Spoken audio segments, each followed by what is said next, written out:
What's going on, everyone? So today I want to talk about the air ride suspension system on the Dodge Ram 25 and 30. Don't know, I have a Ram 2500 Mega Cab with the... So I've had this truck for 2 years now and I love this truck. It rides great, it looks great, it's starting to get a little beat up. I'm looking at the paint, I need to wax it. But overall this truck is just phenomenal. It really does everything I need it to do. So how do you know if the truck has the air ride suspension? Well, there's a couple ways. The first one is the most obvious. Actually, they're both pretty obvious. If you get underneath the truck and take the suspension, looks like that, then go ahead and say that that truck has the air ride, because that is the actual air coil in the back. Now, another way to check is if it says alternate trailer height, got air ride, and with that, you have the luxury and the convenience of owning something that's really cool. But how does this system work? How much can the system handle? There's a lot of questions that I've asked myself that before I went and bought my fifth wheel. Can my truck physically handle the capacity and the weights and all the stuff of my fifth wheel? Well, long story short, it can. But let's break it down. So it's a three-part system. You got the air ride in the rear, or the air coils or air springs actually in the rear, which are those bags that I showed you earlier. And then the compressor sits right about here over the rear door. Then the air tank is underneath the passenger's foot. And there is your compressor unit right there. That controls the air coils in the rear. You got your lines coming in and out, and you got your connector. You can buy a replacement for this online. It's really not that expensive. So that's good to know. And then looking up front, underneath the passenger side, there's your air tank. And if you notice, there's only one line going in. Now, right here is a connection port. And a lot of guys go, well, since I have onboard air, I can go ahead and tap into that, and now I can use it for whatever I need to use it for. No, that's not true, and I'll explain why. The reason being that you cannot tap into that tank and use onboard air is because it's not like a semi-truck. So semi-trucks have an air compressor that runs off the engine that fills the tanks, that control their brakes and their suspension. Obviously we're hydraulic brakes because we're not a semi-truck, and the air ride in the rear is not an open system. It's a closed loop system. That air tank is a reservoir of nitrogen. That compressor has the controls in it to tell it to go up or down, which is this right here, connected to the axle. You got your arm, and then you got your connector that goes back to the compressor to control it. Well, you can't tap into it because it's not pulling air from the outside world. It's full of nitrogen. Why do they do it with nitrogen? So there's no moisture in it, and with no moisture means that the hoses will last longer. That's the whole point of it. So no, you can't tap into it to use it as an onboard air compressor. It's not built, it's not designed. That's actually a one-way valve. You can only drain, or you can only fill it that way. I'm not sure how to drain it because I tested it. It just does like a little tss, and that's it. And that's nitrogen, so don't do it. So what's the point of having the air ride then? Why would you buy a Ram 2500 air ride suspension? Because you can't use it as an onboard air. The truck has not that great of payload capacity. Mine's 1,875 pounds because a mega cab. If you get the non-mega cabs or long box, then you actually have more payload capacity, which is nice, but the trucks are all the same. So what's the point of the air ride? Well, it is a lot smoother. So let's go back.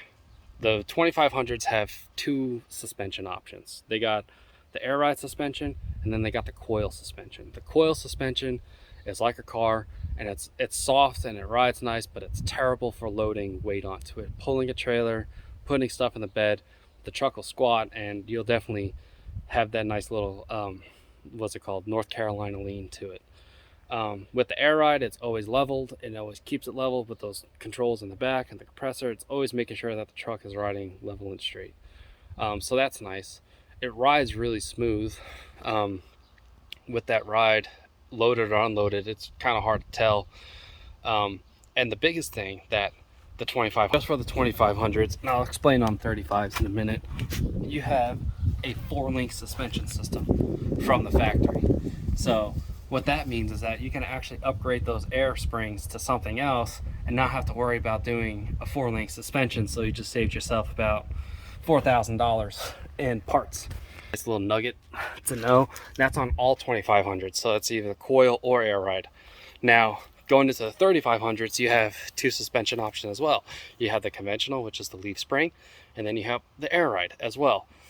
What's the difference between a 2500s air ride and a 3500s air ride? Nothing. They're the same bag, same compressor, same tanks. The only thing is that the 3500s have an overload leaf spring on it.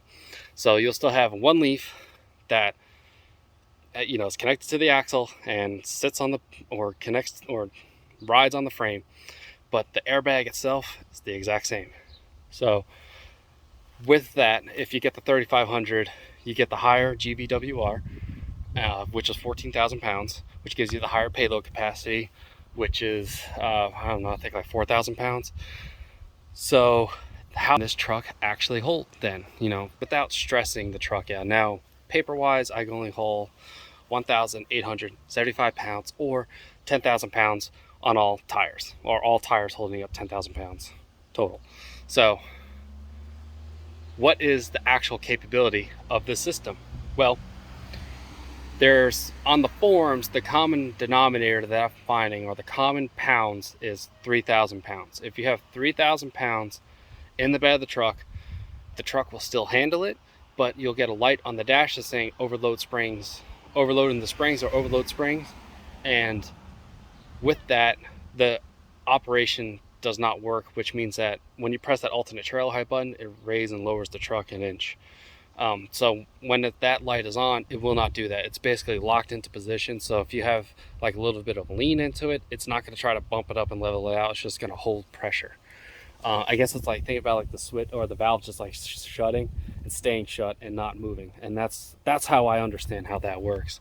Can't prove it, never done it, but that's how I understand it.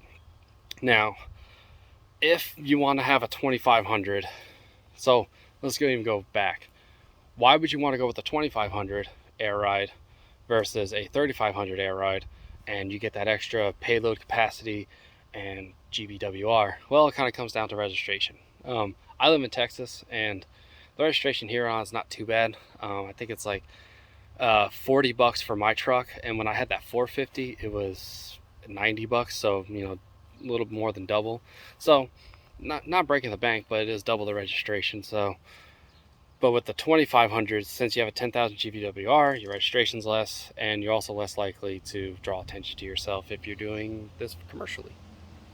Well, I'll tell you from first-hand experience, I do have a fifth wheel camper, and it weighs 10,000 pounds. It puts 16,000 pounds on, 1,600 pounds, not 16,000, 1,600 pounds of pin weight on the truck. I do have the BMW slider fifth wheel hitch in there, so that's an extra 300 pounds. So I'm a total of 1,900 pounds in the bed of the truck while hauling down the road. And this truck does not care, doesn't mind. It doesn't, the tail's not wagging the dog on it. It rides smooth, it rides level. I'm not white knuckling it. A semi truck passes me, it doesn't blow me all over the place. I know there was a guy out there that has a Ram 2500, and he was pulling a fifth wheel, and he did 16,000 miles. He's from Canada. Not knocking the guy, he actually does really good videos. They're really fun to watch.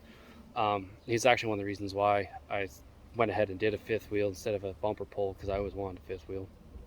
Anyway, but he said that his truck has the coil suspension, and he was fighting it. He was nervous, he was hitting high winds, the truck was all over the place, and I could totally see that, because a coil suspension is not designed to handle a lot of load, and fifth wheels put a lot of pin weight on you on the truck. So you want to be able to combat that, and you could do the air ride and like the Firestone airbags on the sides. But the problem with that is that you get like a really bouncy ride.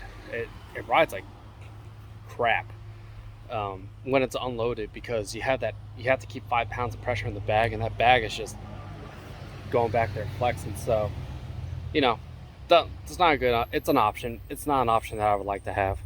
And then there's a better option, which I think is they're called timber and springs, which go on your bump stop, and they sit about that far above your frame rails, so you still have your stock suspension movement, but then when you load it and the timberings engage or act, they actually take the load and help, you know, stabilize the truck. And I can show you where they attach. There's your factory bump stop right here, and then they just hit that bump plate right there.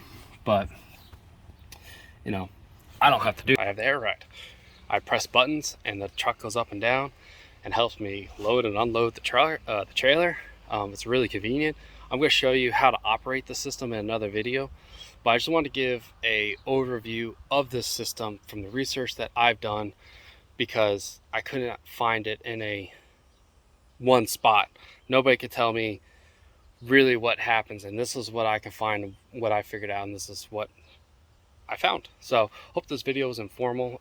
If you're wondering about getting the air ride suspension, you know, give me a shout. I have 157,000 miles on this truck and 0 issues with it. I pulled my camper. I've had it for 4 months. I pulled about 1,500 miles with it. No issues. So anyway, if you like this video, hit that like, subscribe button. I'll see you guys on the next one.